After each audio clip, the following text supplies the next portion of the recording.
هذه قصيدة شعرية عما تعبر من محافظة إب، محافظة مارب، وكل المديريات، وكل الصوب والجوف، وكل عجلة، وكل من حضر صف وأفراد ومشايخ اليمن وقادة. فإحنا جينا دفارين عند أهل هجنة عن حول طارق نصاري، وقد خرج عليه حكم الإعدام، وطالبين ومناشدينهم بالعفو. بنقول بينا يلحسون المنيعي في وسط شبوة. جيت من عب طالب منكم موقف، جيت أخيم لمولى الدم لي عفوه، وانت تطعن بهذا القول أو تشرف. احكموا يا الشبوة ما حكمتوا به، يشهد الله إن لحكمكم لاقف.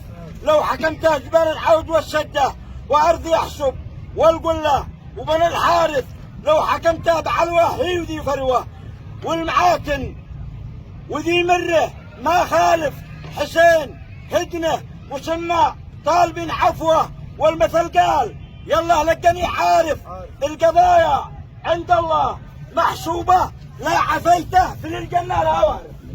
السلام عليكم. كلمات شيخ الشاعر علي الكويتي محافظ باسمي وباسم مشايخ اب ورجالها وباسم مشايخ اليمن عامه الحاضرين، ناشد قبائل شبوه بشكل عام واهل هدنه اولياء الدم بالعفو عن طارق نصاري. يا قمم شبوه وبيحان الاعلى القتي قال المخيم سلامه. قد وصلناكم لمخرج وحلا يا بلاد المعرفه والشهامه.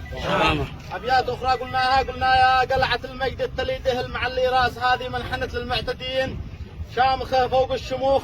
يا قلعه المجد التليده المعلي راسها بيحان شبوه، يا شوامخ شامخه فوق الشموخ شبوه بعزتها وشيمتها وقوه باسها. واحنا وصلنا ننتخي فيها الرعيه والشيوخ، العفو متقدر بها من ساسها لا راسها، وسيفها القطاع شرف زمرة الباطل شروف. لي منع شموخها وانا لي منع طيبة ناسها، القوم ذي فيها المبادئ راسخة فوق الرسوخ. سلامة فيديوكم.